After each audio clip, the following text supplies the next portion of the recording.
باللہ من الشیطان الرجیم بسم اللہ الرحمن الرحیم۔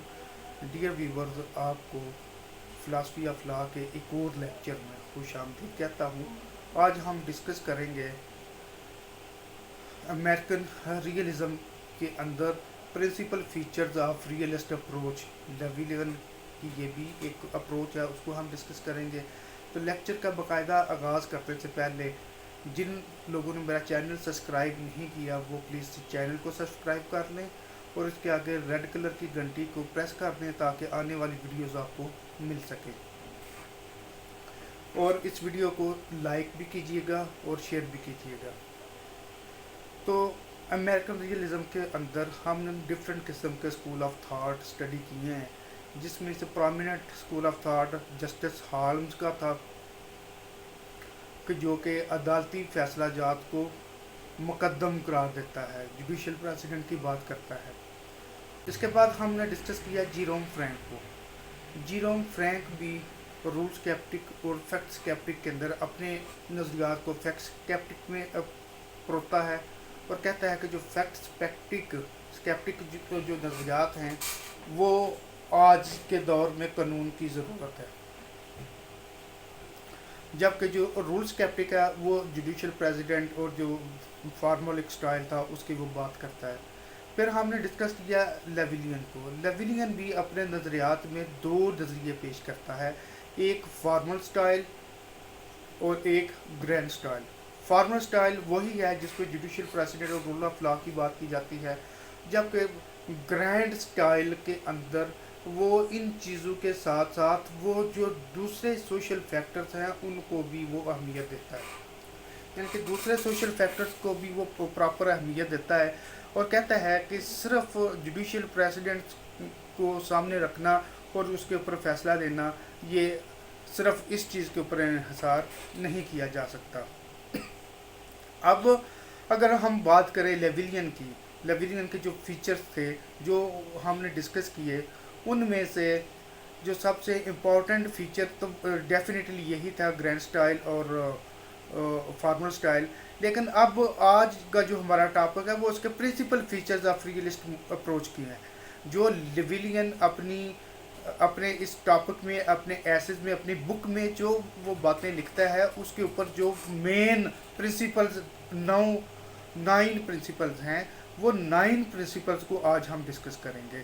ان میں سے جو پہلا پرنسپل ہے وہ ہے کنسیپشن آف لا کا۔ کنسیپشن آف لا کا تو لیویلین اس میں کہتا ہے کنسیپشن آف لا یہ ایک ایسا قانون جو بہتا ہوا ہے اور یہ جوڈیشیل کریشن آف لا ہے، جوڈیشیل کریشن آف لا ہے، یعنی کہ لا کا جو مدعا ہے، لا کی جو بنیاد ہے، کنسیپشن آف لا، لا کی جو ٹرمز ہیں اور جو عدالتی فیصلہ جات ہیں ان سے متعلقہ جتنی گفتگو ہے وہ ساری کی ساری اس کا حصہ ہے، اس کی تھیری کا حصہ ہے۔ بیسک کنسیپشن آف لا اور جوڈیشیل کریشن آف لا کی وہ بات کرتا ہے۔ اس کے بعد اگر ہم دوسرے پوائنٹ کی بات کریں تو دوسرے پوائنٹ میں وہ سوشل اینڈ کی بات کرتا ہے۔ سوشل اینڈ سے مراد کہ سماجی نظام کے اندر، سماجی معاملات کے اندر جو ایک سوسائٹی کی ریکوائرمنٹس ہیں، جو اس کے انصاف کے حصول کے لیے جو چیزیں ریکوائرڈ ہیں ان کی وہ بات کرتا ہے۔ وہ کہتا ہے کہ اس کا جو ہر حصہ ہے وہ مستقل طور پر معائنہ کیا جاتا ہے، وہ انڈر آبزرویشن رہتا ہے، ایگزامن کیا جاتا ہے اور اس کے مقاصد میں یہ چیز شامل ہے، اور جو ججز اپنے فیصلہ جات کرتے ہیں وہ انہی چیزوں کو بنیاد بنا کر، انہی چیزوں کو سامنے رکھ کر، اور جس کا الٹیمیٹ جو پرپز ہے وہ انصاف کا حصول ہے، جو سماجی معاملات میں انصاف کا حصول ہے، ایک اچھے معاشرے کی تشکیل دینا، ان کا جو بنیادی مقصد ہے وہ یہی ہے۔ تو وہ سوشل اینڈز کی بات کرتے ہیں۔ تیسرا پوائنٹ جو لیویلین ڈسکس کرتا ہے وہ ہے سوسائٹی ڈے بائی ڈے بدل رہی ہے۔ سوسائٹی میں آنے والے وقت کے ساتھ ساتھ ہر لمحہ بہ لمحہ اس کی ضروریات، اس کے معاملات، اس کی جو افکار ہیں اور ان کے حالات و واقعات ہیں وہ چینج ہو رہے ہیں. تو جب ان کے حالات و واقعات چینج ہو رہے ہیں اب ان کو پھر لا کے مطابق بھی نئی چیزوں کی ضرورت ہے. اور اگر جوڈیشل پریسیڈنٹ کے اوپر ہم سٹک رہیں گے تو پھر نئی چیزوں کو اس کے اندر لے کے آنا اور اس کو بنیاد بنا کر فیصلہ کرنا پھر عدالتوں کے لیے مشکل کام ہوگا. اس وجہ سے پھر اس چیز کو بھی وہ اس کا حصہ بناتا ہے کہ سوسائٹی کی جو ضروریات ہیں چونکہ ان میں تبدیلی آ رہی ہے تو اس تبدیلی کی بنا کے اوپر بھی ہمیں ان کو مد نظر رکھنا ہوگا اور اس کے اوپر قانون سازی کرنا ہوگی اور ان چیزوں کو سامنے رکھنا ہوگا. اس کا جو اگلا نمبر 4 ہے، پہلا تو آ گیا کنسیپشن آف لا، دوسرا آ گیا سوشل اینڈ، تیسرا آ گیا society changes day by day. Fourth بڑا انٹرسٹنگ میٹر ہے. وہ معاملہ ڈسکس کرنے سے پہلے وہ آئیڈیا اپنا یا ٹیکنالوجی کی بات کرنے سے پہلے ایک ایگزامپل دیتا ہے. وہ بڑی عجیب سی ایگزامپل دیتا ہے، انٹرسٹنگ ہے.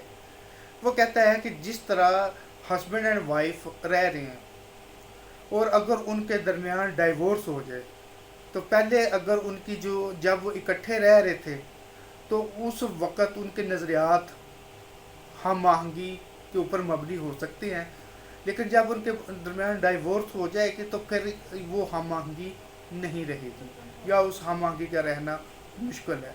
تو اسی چیز کو بنیاد بنا کر لیویلین کہتا ہے کہ ہمارے پاس 2 اپروچز ہیں. ایک اپروچ یہ ہے کہ جوڈیشل پریسیڈنٹ کا سہارا لے کر آنے والے کیسز کا بھی فیصلہ اس کے مطابق کیا جائے جسٹس ہال کی طرح.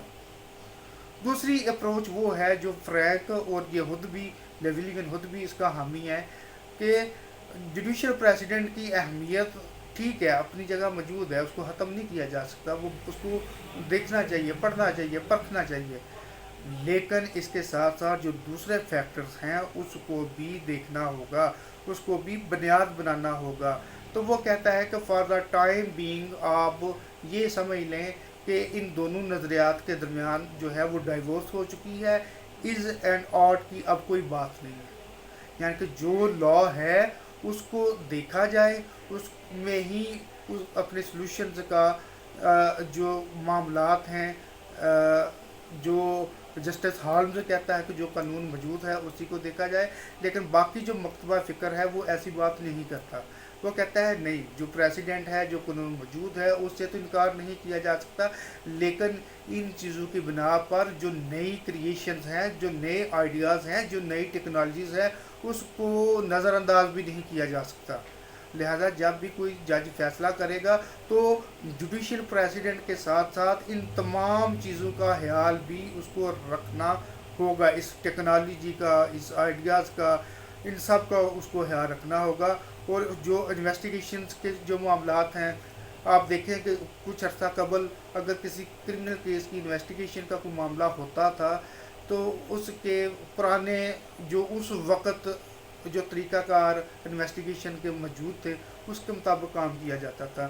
آج جدید دور ہے، آج فرینسک لیبارٹریز ہمارے پاس موجود ہے، فرینسک انالیسز کیا جاتا ہے ڈیٹا کا، ہر چیز کا فنگر پرنٹ موقع سے لیے جا سکتے ہیں اور اس کی فرینسک رپورٹ آ جاتی ہے. اور اس کے ملٹیپل فیکٹرز ہیں، ڈی این اے اگر کچھ اس طرح کے سیکشل اسالٹ کے کیسز ہیں تو ڈی این اے کی اس میں بڑی اہمیت ہے، کہ پرنٹیج کا کیس ہے اس میں ڈی این اے کی بڑی اہمیت ہے.